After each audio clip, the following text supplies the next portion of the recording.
Abakunzi ba Blessed Family twongeye kuza muri uyu mwanya, turabasuhuje. Yesu ashimwe.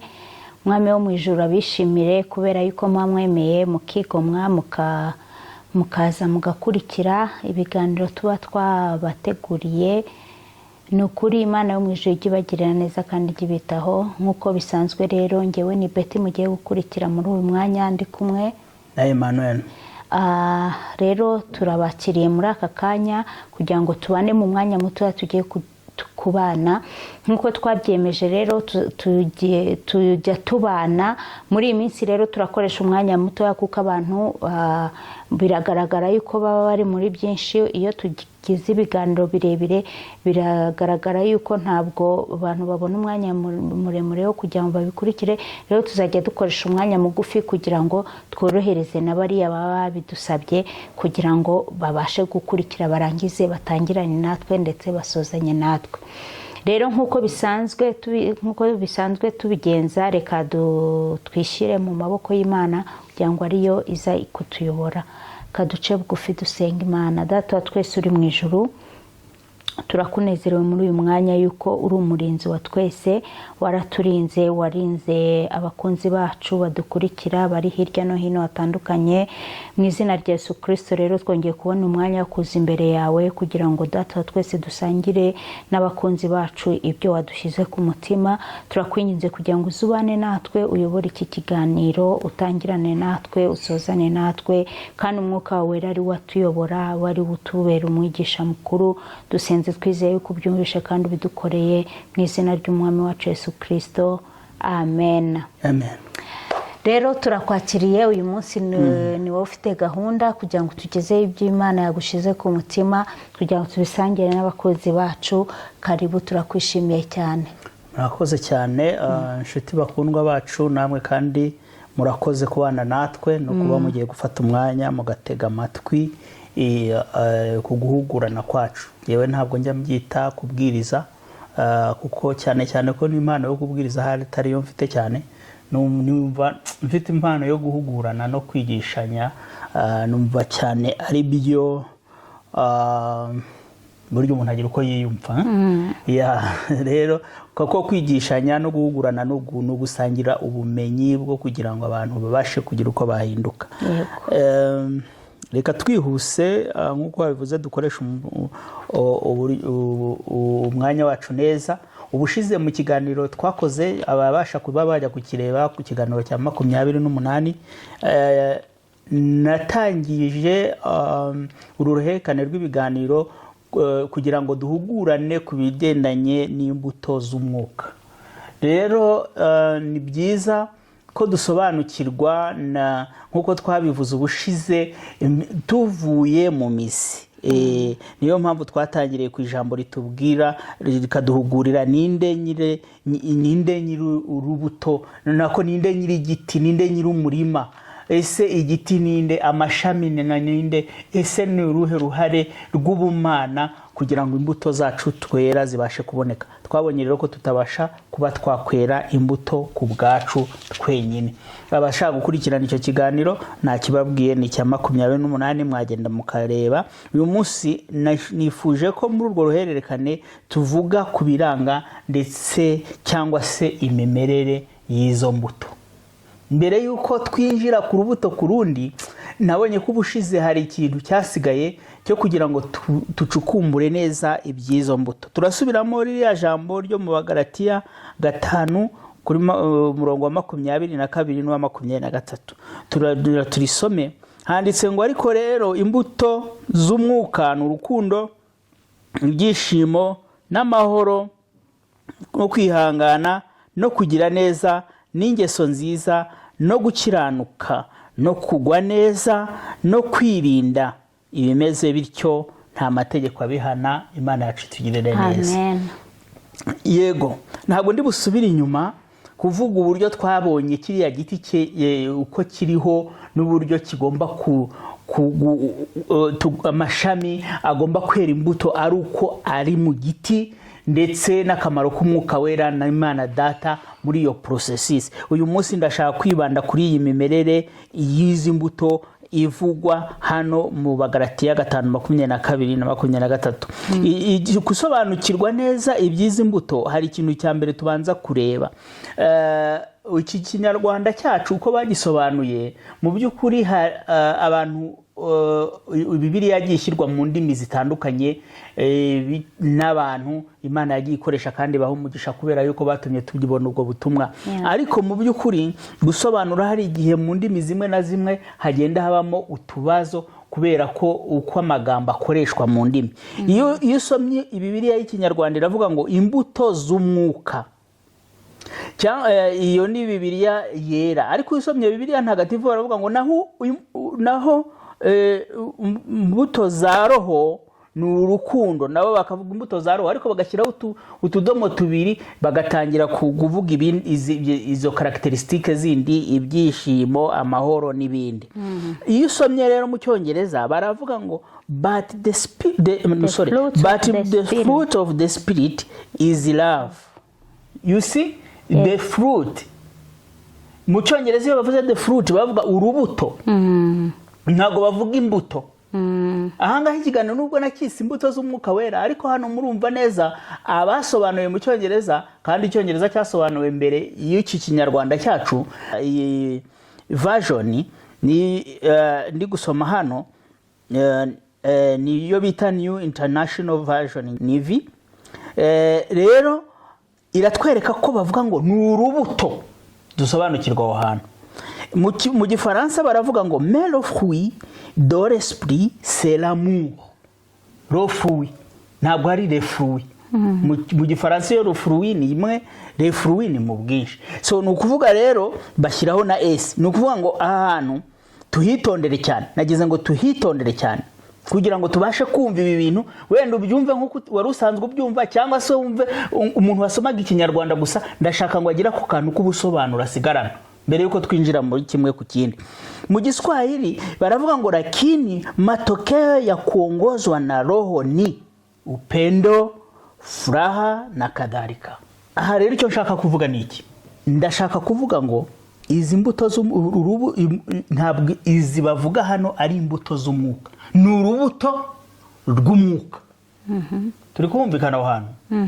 None se kubera iki urubuto rw'umwuka iyo babivuze noneho bongeraho ngo ni urukundo hakazamo ibintu byinshi? Wabisobanura gute? Ko ngiye cyane nakubwiye ko sari kubwiriza cyane, ni ukwigishanya no guhugurana. Umuntu yabisobanukirwa gute? Yabisobanukirwa ko urubuto, reka turebe iyo ugiye kugura ikintu gifunze ku isoko, haza handitseho ibigize icyo kiribwa. Niba ugiye kugura ikintu gifunze mu gikombe, cyangwa se ugiye kugura ikintu gifunze abakoze cy'abantu bazarya, bakubwira ingredient riba gifite ibintu byinshi bateranyije, cyangwa se nutrition content. Sibyo? Ni ibiki bikigize, ni ibiki bigize icyo kintu ngiye kurya. Ese harimo vitamine zingana gute, harimo imyunyu ingana gute, harimo karori zingana gute, kugira ngo nujya kukikonsoma uzamenye ibigize icyo kintu, umenye ko hari n'ibishobora kuba byangana n'umubiri wawe, ukavuga uti ibi bintu byangana n'umubiri wanjye ntabwo nzabiri. Rero ntabwo izari imbuto z'umwuka, ni urubuto rw'umwuka. Ahubwo urwo rubuto rw'umwuka nagira ngo nsobanurire abantu basoma gusa mu Kinyarwanda kugira ngo aho hantu bahumve neza cyane. Uru ni urubuto rw'umwuka, ahubwo uru rubuto rw'umwuka rugizwe n'ibintu n'intungamubiri zitandukanye. Mbese mbivuge gutyo, ibyo bintu bigomba kuza muri paki imwe, paki nayo si Ikinyarwanda, bigomba kuza mu gipfunyika kimwe. Urwo rubuto ni ukuvuga ngo urubuto niba rufite iby'intungamubiri runaka, ni urubuto ariko rugizwe n'ibyo bintungamubiri zitandukanye. Urubuto rw'umwuka rero rugizwe n'intungamubiri 9. Aribwo urukundo, aribyo urukundo, joy, hakaza joy, urukundo, ibyishimo, amahoro, kwihangana, kugira neza, goodness, n'ingeso nziza, faithfulness, no gukiranuka, no kugwa neza, no kwirinda. Ibibaye 9. cyanyuma no kwirinda. ibyo ni ubwo urubuto ruza ari rumwe ariko ruri mu ibyo bintu. Ni ukuvuga ndashaka kuvuga iki kugira ngo abantu dutinda ahantu. Uru rubuto ntabwo wowe uzaza ngo uvuge ngo nzanye urukundo gusa cyangwa se ngo nje mbereke ibijyanye wenda no kwihangana, ariko wibagirwe kugwa neza, ntibigire urukundo. Urwo rubuto ntabwo ruzaba rwuzuye. Navuze ngo urubuto rwerekana igiti. Turi kumvikana. Ni ukuvuga ngo iyo nsanze ufite imbuto za pome uba warasaruye ku giti cya pome. Nubwo izo mbuto ari nyinshi mu bwinshi ariko zose zirasa. Abanyarwanda nabo bashobora kuba nta kosa rikomeye bakoze, tubumve neza. Imbuto za pome ziri hamwe wavuga ngo ni urubuto se? Uvuga ko ari imbuto, ariko izo mbuto zirasa, nta na rumwe rutandukanye n'urundi. Ibigize rumwe muri izo mbuto ni ibyo ngibyo bavuze, kugira ngo ab'ikinyarwanda nabo mbahe credit kuko nabo bakoze akazi.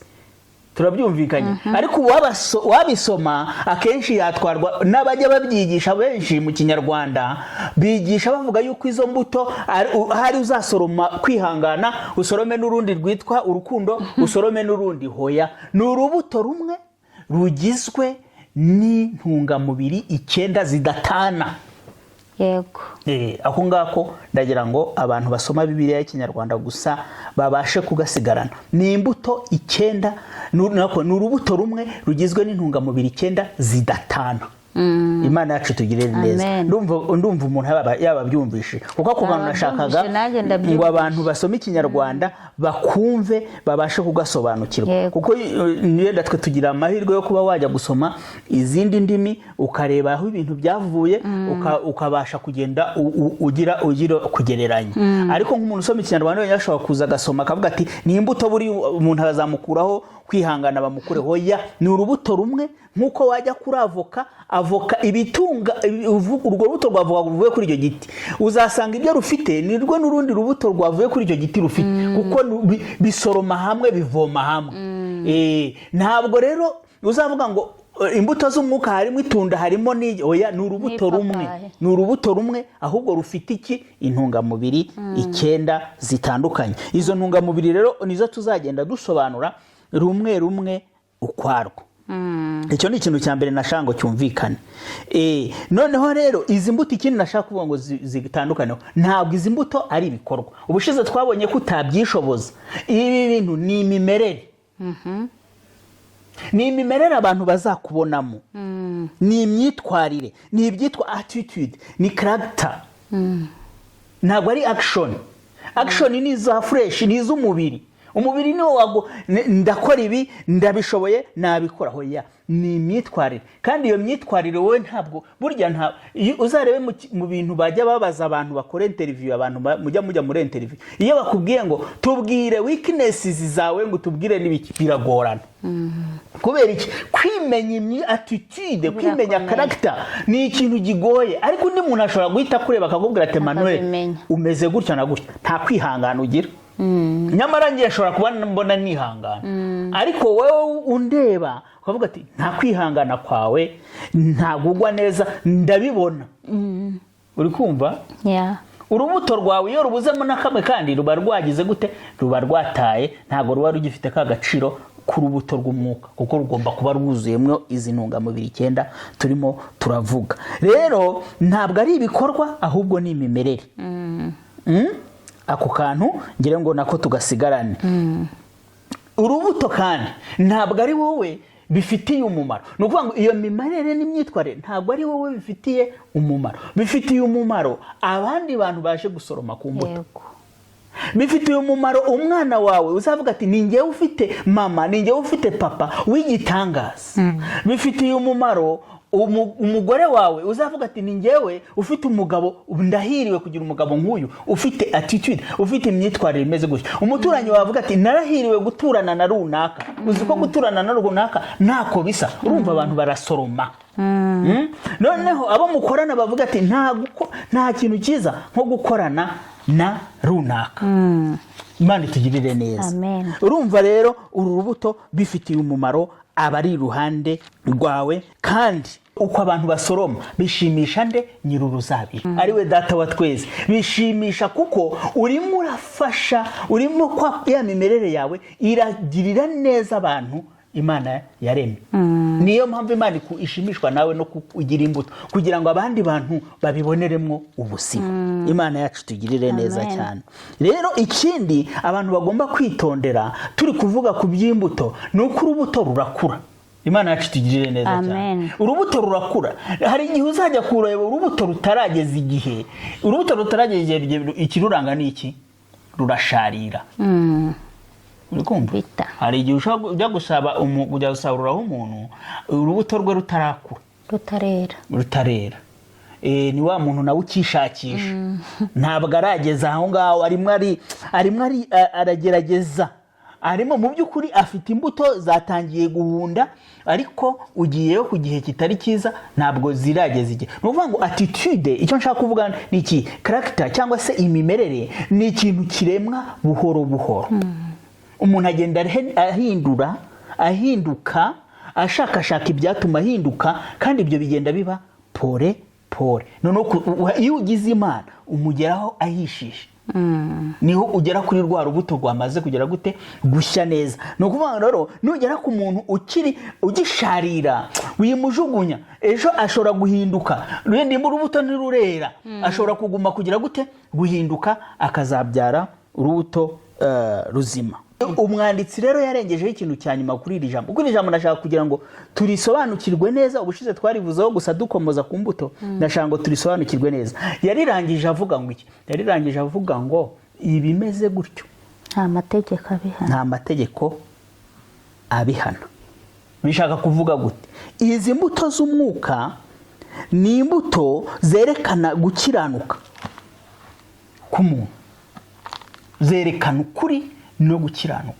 Ibimeze gutyo kandi nta mategeko abihana. Iyo usomye Abefeso 5:9 haranditse ngo kuko imbuto z'umucyo ari ingeso nziza zose no gukiranuka n'ukuri.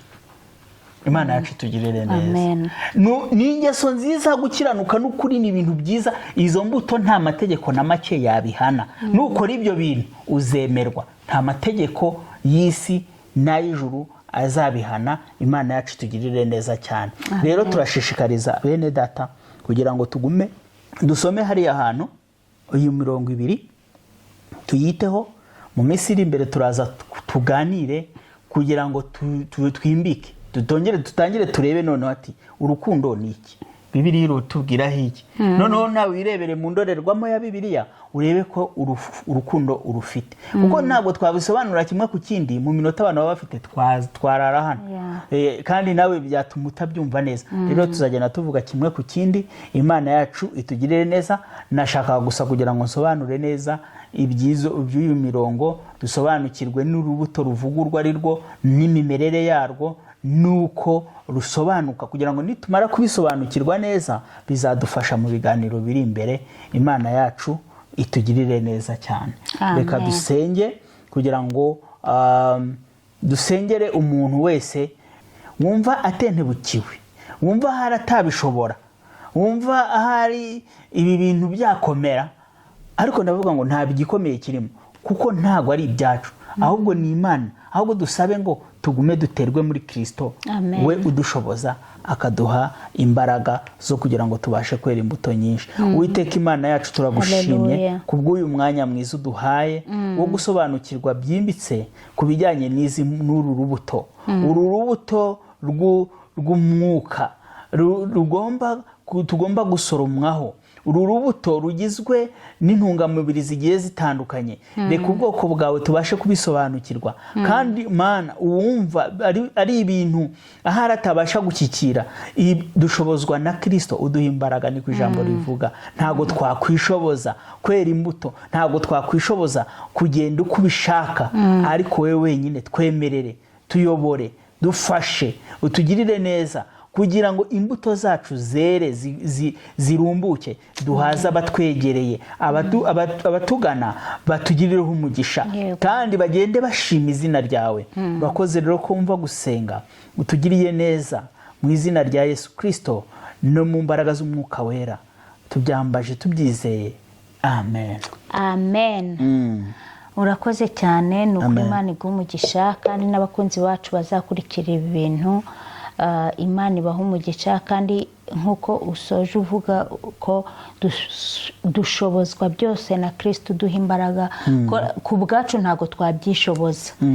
Bene data, Imana ibaha umugisha. Rero reka tutabatindiye tubasezereho, naho ubutaha muri iyi series yatangiye yo kugira ngo twumve ibi bintu kandi tubyiteho. Rero Imana idushoboze kugira ngo kandi ijye iguha umugisha kugira ukomeze ubidutegurire kandi abakunzi bacu tubisangire twese hamwe. Niba rero nawe ibi bintu byagufashije, jya ukora like, kubera yuko iyo umuntu akanze kuri like biragenda bikagera ku bantu benshi batandukanye. Niba uyu munsi dukurikiwe n'abantu 30, 40, 50, 60, iyo ukanze like bigera ku bandi nabo bakabibona, cyangwa se ugashira comment ukatubwira uyu munsi mwavuze gutya nyamara nanjye mbyumva gutya, n'ubutaha muzabigenze gutya. Ibyo nabyo byose biradufasha. Dukomeza gusuza abakunzi bacu bakomeza gukora comment batubwira uko babyumva, baduha imbaraga. Imana n'ukuri gibaho umugisha kandi uba wumva biba binagushimishije cyane, ujye unakora share kugira ngo n'ubundi ubyoherereze mugenzi wawe utabasha kuba wabasha kugira gute kubibona direct, utariyandikishije ngo abe atara subscribinze ngo abe umukunzi wacu uhoraho. Rero bene data, Imana ibaho umugisha. Twese tujya tuvuga tuti igihe cyose tujya tuvuga ngo ni tutagwisari tuzahembwa. Bene data, Imana ibaho umugisha kandi bishimire, naho ubutaha. Shalom shalom.